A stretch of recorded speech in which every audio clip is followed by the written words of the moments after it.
Chicago Bulls are taking the court today for another game day as they take on the Orlando Magic. Can the Chicago Bulls come away with another victory to start off the season? We're going to talk about it all and more right after this.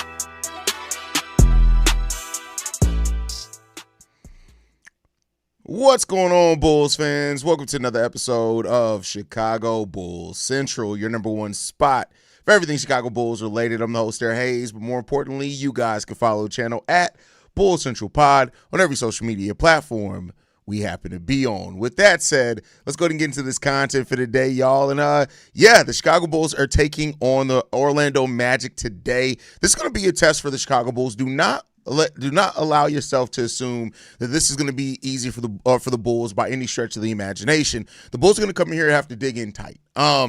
This is a Magic team that has had some good, some bad at the start of the season through their first two games. Franz has been very consistent so far. Paolo Banchero is coming off a slow start, a slow game last night. They are coming off the second of a back-to-back. So now the question becomes, can the Bulls take advantage of that? And I'm in the mindset that the Bulls have to lock in early in this game, meaning they got to set that tone of physicality, that tone of defense. They need to set that early in this game. If the Bulls can do that, things could very well go their way. But this is not going to be easy by any stretch. It's just not going to be an easy game. They're going to have to lock in. They're going to have to get it together, and they're going to have to play tough. Do not sleep. And, not that I think that they will.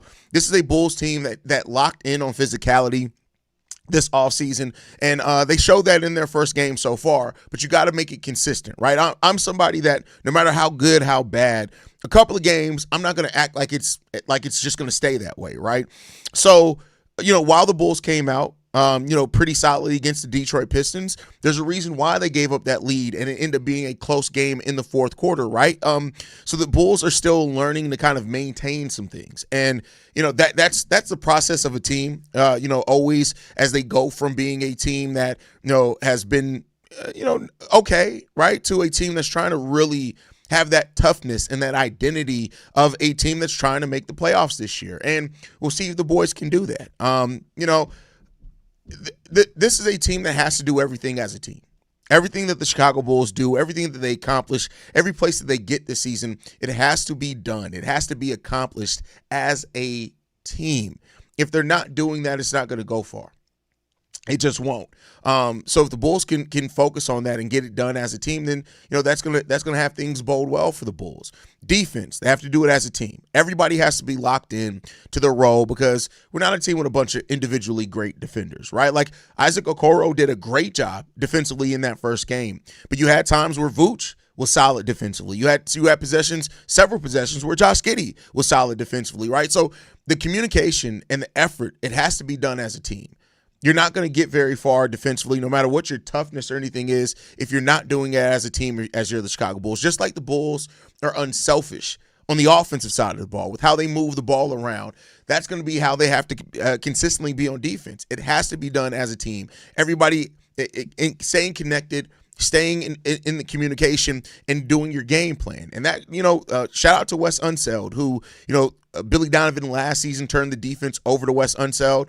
I think the Bulls were better defensively after the All-Star break than what people have given them credit for.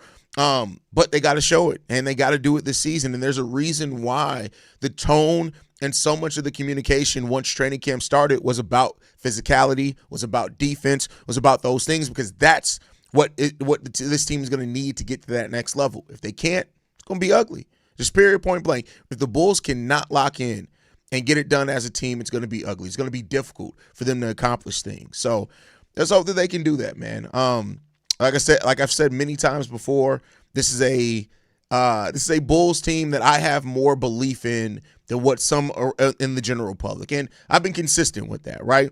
People will go back to even before Josh Giddey resigned. I've been very confident that, hey, I don't think this team has gotten worse. Like, I think that this is a team that has a chance to be at 500 or slightly above. And, maybe I end up even undershooting them some.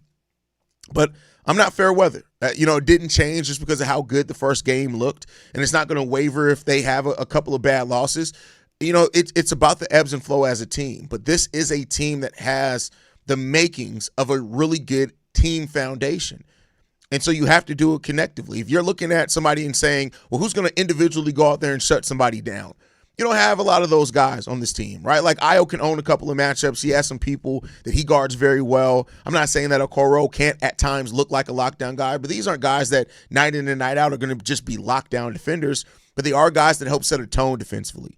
And if you have a team that plays into that tone and buys into that tone, that's where you can start going far. And let's hope that can be this Bulls team this season. I got some hope. I got a lot of hope. Like I said, a lot of optimism where I stand right now as a Bulls fan. And I know that's not common. I know that's not where everybody is with this team. And I'm not going to blame anybody for not being as optimistic as I am about this team. But I have some faith here, man. And I do think this is going to be a team that is going to definitely surprise some people this year.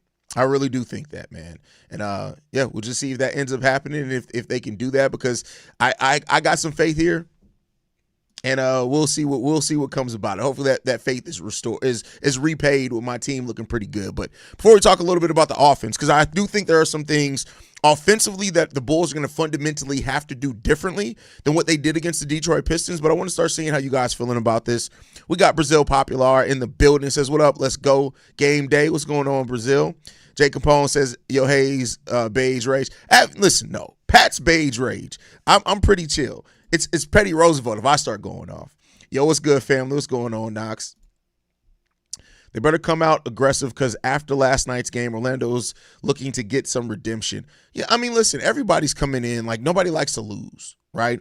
And that was a fun game against them in the Atlanta Hawks. But the Magic are going to come in here regardless. Now, they don't have Suggs in this game. Seems like it was a planned rest game on the second of a back-to-back.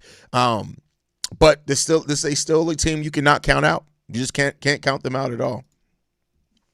We're going to need a big game from Jalen Smith and Patrick Williams and Dalen Terry and Julian Phillips. I don't know if I'll say that. We don't even know if Dalen Terry and Julian are going to get in meaningful minutes. I will say this, Patrick Williams is really important in this game. You're looking at guarding Franz, guarding Paolo. He's the only guy that really has that strength that can match up with those guys, right? Like Okoro is a smart defender, and he's strong in his own right. But if you're looking for somebody who can really come in and physicality, put some physicality on him, that's probably P. Will on either one of those guys, right? Like Modest is still growing in that space. So we'll see. I would not be surprised if we see more Patrick Williams minutes in this game than what we saw against the Detroit Pistons. I wouldn't be surprised with that at all. We got my brother Troy in the building. Troy says, game day. You already know, bro. You already know. Andre Green in the building says, let's go Chicago Bulls. Here we go. Pablo from Backyardigans. Paolo Banchero. It's Paolo, not Pablo, is looking to be very aggressive tonight after last night's against Atlanta. Paolo's looking to be aggressive every night, bro. A lot of y'all y'all know his name's not Pablo, right? Like y'all know that that's not the case, right? Facts. Can't let the fact that they on a back-to-back and the fact that they are without Suggs lead us to complacency. Is that what you mean? Yeah, I mean, you can't, any given day, like you have to come in. The Bulls haven't won shit. So you got to come in here and prepare like for every game like it's the most important. Right? You haven't earned the opportunity to slack off. I don't give a damn if they were playing a team and Jay Capone and Shea was the starting backcourt. You got to get ready, especially Jay Capone, because Jay Capone gonna elbow. So Jay Capone looked like a dirty basketball player. So you got to be prepared, man. And I look at coaching when it comes to stuff like this. I don't care who's out there. I don't care who's not. You ain't earned shit yet. So lock in. I wish that, you know what I really wish? That they can bring in Ben Johnson from the Chicago Bears to come in and motivate the Chicago Bulls at every halftime and after every game. One thing I love about every Bears win so far this season is seeing Ben Johnson hype in the locker room like he's one of the players. You know, Billy Donovan after wins is probably just like, yep, we did what we needed to do. I'm proud of you guys. We're going to go out there. We're going to do it again. He's not fired up like that. And not to say that that's the end-all, be-all of, like, what makes a coach great. But, like, it just, as a fan, it's a little bit different when you see the head coach of your team as fired up as the players. getting screaming, all that type of stuff, like the passion. Like it's different when you see that, right? And that's just not how Billy Donovan gets down. But it's just fun to see that. Got to watch out for turnover. You are 100% all right. We're going to talk about the offensive side of the ball here in a second, Brazil, but you are absolutely right on that one. Rob says Orlando has a lot of size. If Orlando misses shots, the Bulls have to box out and rebound, and rebound as a team. Team rebounding is hugely important for this one. Brandon Campbell says, tonight against the Magic, I don't want to see Jalen Smith at the three-point line unless we're up. I want to see him in the paint, rebounding, scoring defense. Listen, you're preaching to the choir, Brandon. If I'm Billy Donovan, I'm saying, hey, Jalen, how big are you again? Oh, yeah, 6'9", 6'10". Okay, cool. You realize you're not a guard, right, my boy? Like, so don't take a three unless it's wide open. Like, I can't even say that because a lot of his threes in the last game were wide open, and the motherfucker still couldn't hit him. So you're right. Even if you're wide open, get your ass in the paint. Get in the paint, my boy. Get in the booth. Get in the paint. Handle it that way. Haize, I don't know if you remember me saying this the last post game, but Billy needs to put Patrick Williams primarily on. There is no Pablo. Pablo does not exist. There is no Pablo on the Magic. There's not. He doesn't exist. He doesn't exist. But here's what I'll say. All jokes aside, I think it really depends on who's hot right then. I think much like, I don't know if you got to watch the daily episode yet, but what I talked about in that daily episode was it really comes down to which one of those guys gets hot, right? If Paolo's having another off shooting day, you put your better defender on Franz. Like, there are very similar players and there's a lot of overlap in their skill, but I think we have the flexibility to where you can manipulate that a little bit based on what each player is doing, who's in the game, those type of things. But P. Will's going to be important regardless. Regardless, whoever it is, he's going to be important. I know Jones is a decent defender, but I have some concerns about him going up against Bane. Oh, listen, and if we being honest, like, Trey Jones isn't even, I mean, he's okay. Like, depending on the matchup, he's active, which is always, that's always what I want to see. Like, I'd rather be talking about a player and say, hey, I have some questions about their skill defensively, but listen, they get active, right? But Desmond Bane is going to be a tough matchup for whoever's on him. Io, Trey Jones, you can get away with putting Isaac Okoro on him some, but I still think, like, you're going to need to keep him on either Franz or Paolo. Like, the Magic are going to be hunting for mismatches all day today. All day. We got Vern in the building. Says, what's good, brother? Loving the quick pace we're playing with on offense. Is very more balanced than in previous years. Defense still lacks at times, but love the attention to detail and crashing the board. Got to crash the boards. And that's something that it plays into your offense. Whether you're on offense and you're crashing the boards, you get those second chance points, which the Bulls did lead in against the Detroit Pistons. If you're on defense, getting those rebounds sets up your offense because you like to push the pace in transition. So we got to rebound as a team. And luckily, we have a team full of players who are really good rebounders for their position. All of our guards, Io, Trey, Kobe when he's there, Josh Giddey, they're all really solid rebounding guards, right? Modest is he I need him to be better at times rebounding, but I think he has the long arms. He goes after it. He crashes it. We know Vooch is a great rebounder. That's one of his best skills and always going to be one of his best skills. Herter is also a decent rebounder for his position. So you got guys that can start the break for you. But rebounding, the Bulls, I would love to see, and we won't really know. Like, I'll probably look at it maybe after the first 10, 15 games, how out rebounding your opponent correlates to the Chicago Bulls wins this season, right? Because of how entwined the offense is to those type of things. I'm really excited to see how that part works out. First Last says, are you excited to see the double big lineup? I don't think we're going to see a lot of double big lineup because we don't have the bigs to do that now. Like, when you have Zach Collins, Nikola Vucevic, and Jalen Smith healthy, you have more flexibility to do that. Because Collins is out, and we know Billy Donovan's probably not playing Noah Essengay. Lachlan Albrick is not, activated. I don't know how much you see those double big lineup today. Like, this is the type of game though where not necessarily double bigs, but I'm interested to see the Patrick Williams, Modest Buzelis minutes out there together. I'm excited to see those minutes. Do we get Jalen and P. Will, Jalen and Modest, like that to kind of match that 3-4 combo that they have there? Going to be interested to see that part. But I don't know how much of the double bigs we see today. But we shall see. I need someone to grab P. Will's jersey again. I need that P. Will. Hey, bro. It would just hire somebody every day, be like, hey, pull his jersey on the second play. Just pull his jersey. That's what the Bulls scandal is going to be. It's like the Chicago Bulls were found to be paying opposing players to pull P. Will's jersey. It's like, you really going to find us for that? You going to find us for that? Yeah, okay. Yeah, maybe don't do that then. Maybe don't do that. Yo, Haize, Bulls got to be physical and hit high percentage shots early like we did against the Pistons early. I like how we are attacking the paint and not just chucking up threes for the sake of it. I'm going to use that comment as a mate to transition into talking about the Bulls offense tonight.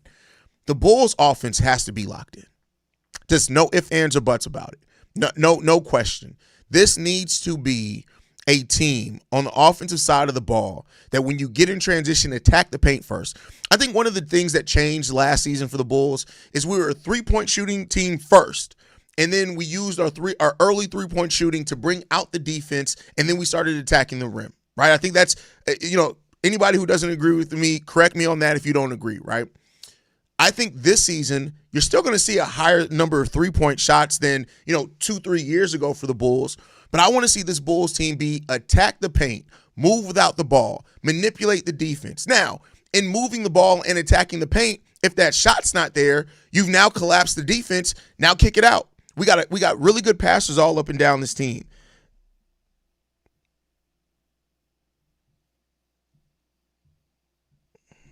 My bad, y'all. That's my baby girl. She's wondering. So I'm making spaghetti for dinner. And keep in mind, I made them a whole like brunch, right? Let me let y'all in on dad life. So made my kids brunch around 2:00, right? I figured that's a good transition piece. I'll do the pregame show, then I'll make dinner, then I'll be ready to go by time the watch party, right?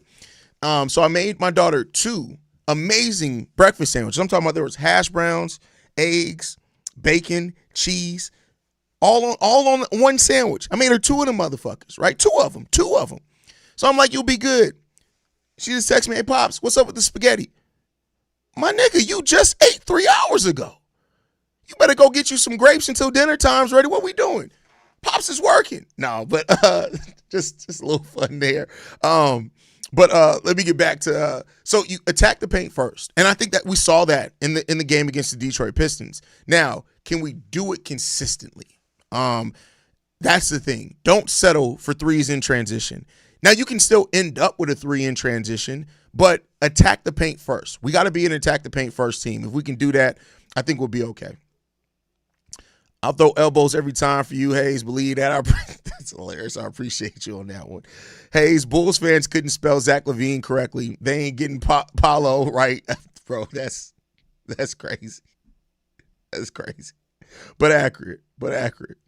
Pablo and the Backyardigans about to be playing out there tonight. Listen, the Backyardigans, my son was the prime Backyardigans era, right? It's like my oldest, who's 19 now, he'll be 20 in April. He was like, listen, we used to have to, most people remember this. You remember towards the end of the DVD era, they started coming out with burnable DVDs. So you can like you could VHSs in the day. You could watch TV and burn whatever you watch into a DVD. We burnt episodes to a DVD of Backyardigans as he was watching them so he can just get to them anytime he wanted. All those songs are still etched in my head. Zoom, zoom, cruising the dunes. See, y'all wasn't with me shooting in the gym. If you don't know what zoom, zoom, cruising the dunes is, you not in these Backyardigans streets like I was. That's a throwback, bro. Y'all taking me back on that one. That's crazy.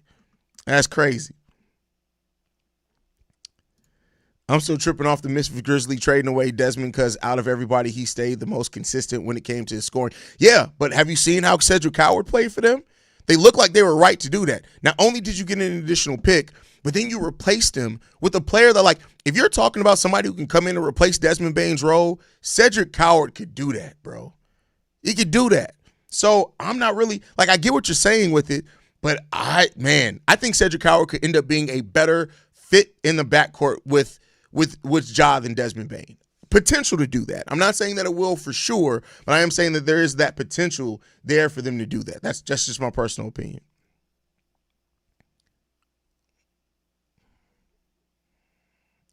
I'm scared of Suggs. He usually always is a big factor against us. Well, Flockavelli, I don't know if you heard or not, but Suggs is not playing today.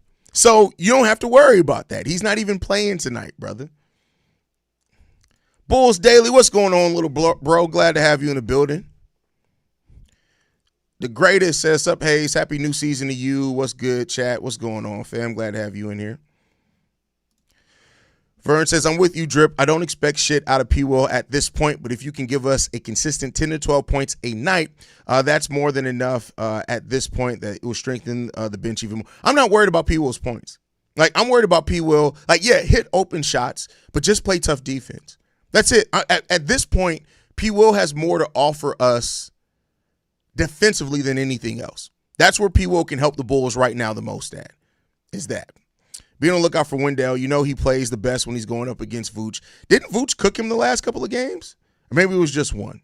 Maybe it was just one.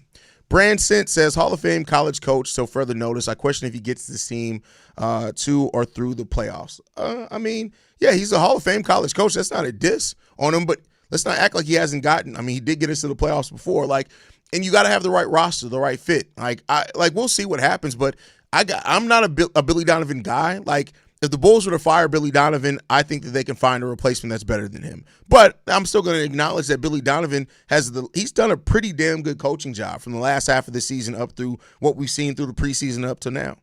I think that. I hear you're on the dad life, bro. Like, come on, man. Come on, bro. Children are some of the greediest people I know. Bro, they don't stop you. So my son, my 12-year-old, let me tell y'all what my 12-year-old son has done. You know I love talking about my kids. So just today, my 12-year-old son woke up. He had 2 bowls of cereal. He always has 2 bowls of cereal. That's the baseline. 2 bowls of cereal. We good, right? I go run to the grocery store. I come back, right? I always go to the grocery store on Saturdays. I come back. He knew I was buying him pizza rolls. I get back around 11:45-ish. Dude makes himself 12 pizza rolls at around 12, like 11:45, 12-ish. Cool. It is what it is, right? So then after getting back from the grocery store, I'm cleaning the kitchen. While I'm cleaning the kitchen, he made a frozen pizza. You just had pizza rolls. Now you made a frozen pizza. And then he also had a breakfast sandwich. And I think he just came down here and asked for something else right before I started recording, like grapes or strawberries or something. And when I say grapes or strawberries, I know that sounds light, but when I'm talking about strawberries, like the dude takes a cereal bowl, fills it up with strawberries. I'm talking about like, it got to be a good 8 to 10 strawberries in there that he chops up. He just don't stop eating, yo. He don't stop eating at all. And I just don't understand where the food goes. I don't know where it goes anymore. I'm worried.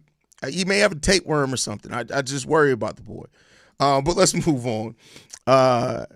Shadow Master MC says, I got to make a bold prediction here. Bulls go 5-1 without Kobe.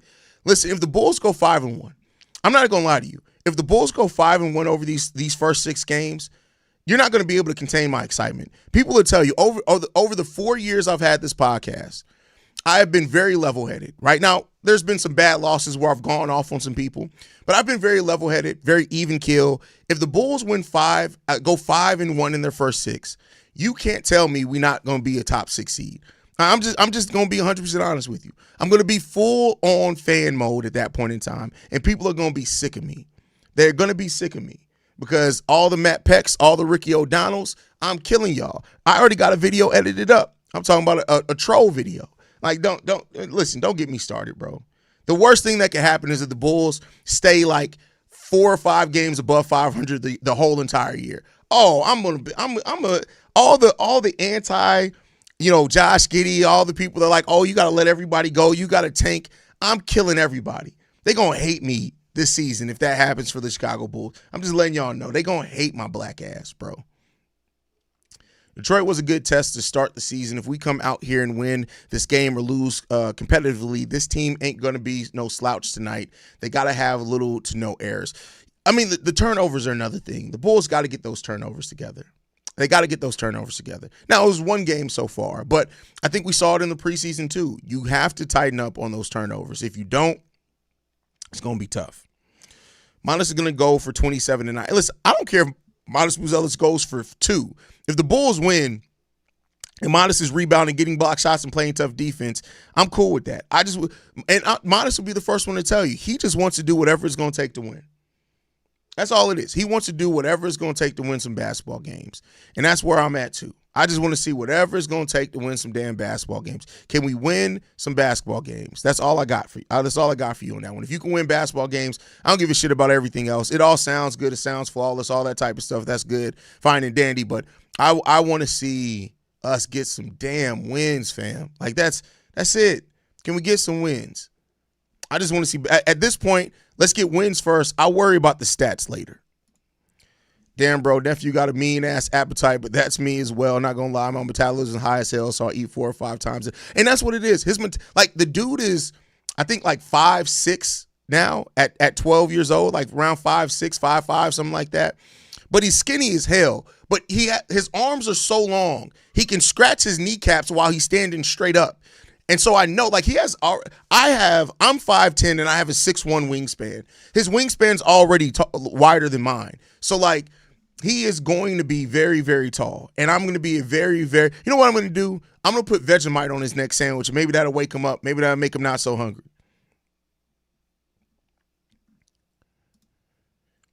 I know this is off topic, but I feel so sorry for Pat Riley because knowing Miami Heat organization, they really don't like this negative attention. They'll be okay.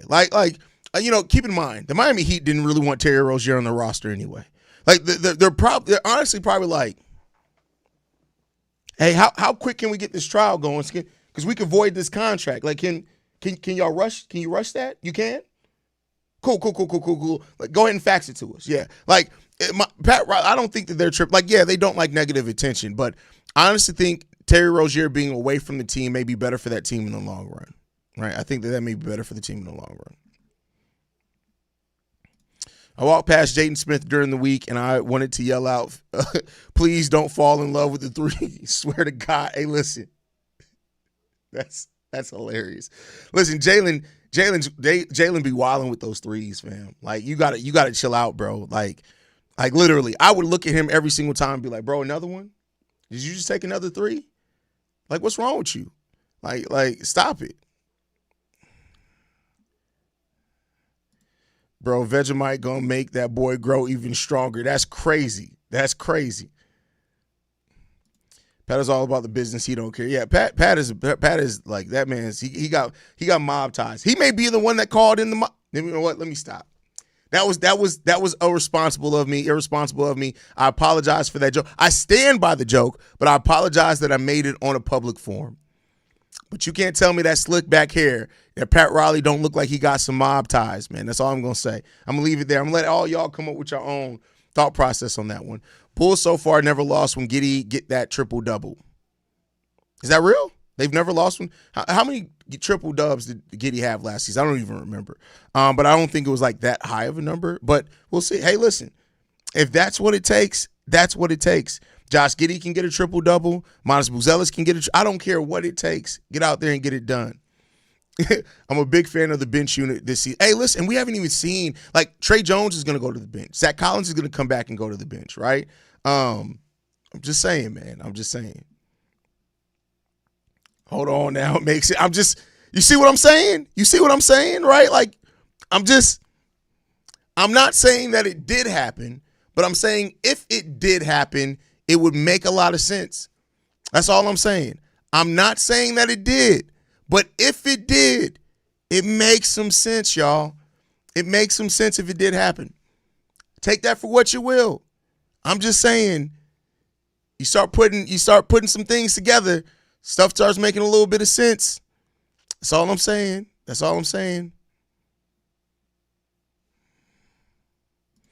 All jokes aside, it's pretty dumb as hell to be making millions of dollars and trying to sabotage your career for a couple of $100,000, and not only that, you may get serious jail time.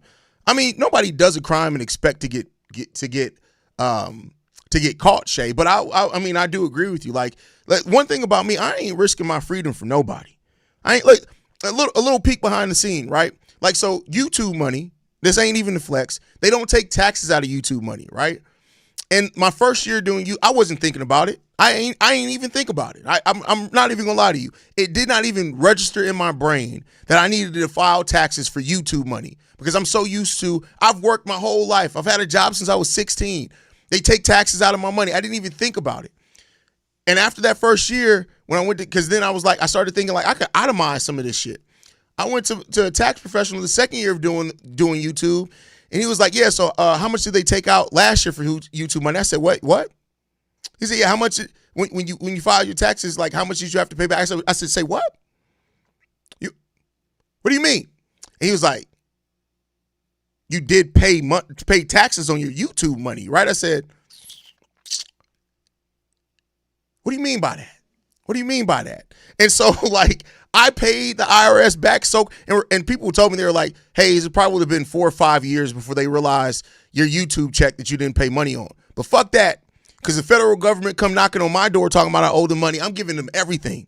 You can take these cameras. You can take the studio. I will podcast from my phone. I ain't going to jail for nobody. I ain't going to jail to visit. I love my mama. Love my mama to death. My mama go to jail. I'm sending you letters. If they let you FaceTime once a month, I'll do that. I ain't going to prison, not even to visit nobody. Period. Not doing it. So, yeah. I'm not going. I don't have the demeanor for prison. I don't like people. I like to fight. I'm gonna try to fight everybody in there. I don't need to go to prison. So listen, I feel you on what you said there. Doing anything that's gonna send you to jail when you already got money is stupid. It's asinine. What are you doing? What are you doing? They would charge you interest on the back taxes, bro. Exactly. Chicago headquarters when it comes to the mob moves casino and box office examples. See? Somebody telling on, oh, bro, somebody's snitching. Somebody's definitely snitching. And you know the feds don't move unless they feel like they got a strong-ass case. So somebody definitely in there snitching. That's for damn sure. You think Trey going baby Haize tonight? Well, Haize hasn't really played a lot for the Magic this year. But we'll see. We shall see. But all right, y'all, that's my time. I'm about to go ahead and wrap it up, man. I appreciate you guys so much for tuning in to this pregame show. As I said, I got to go make this spaghetti for the kids. Otherwise, a riot may start. So I'm going to go cook, get ready for the game. I'll be back here live with C-Dub. We're going to be live calling the game as we do every single game. Thank you guys for tuning in. Make sure you guys are following us at Bull Central Pod. You can send us any feedback, questions, comments, concerns, bullcentralpod@gmail.com. Lastly, if you want to leave a text message and or voicemail for the mailbag, the number to do so, 773-270-2799. We are the #1 spot for everything Chicago Bulls related. And like I like to end every episode on, go Bulls. Love you guys. See you right if you can, y'all. Peace. This has been a presentation of the Break Media.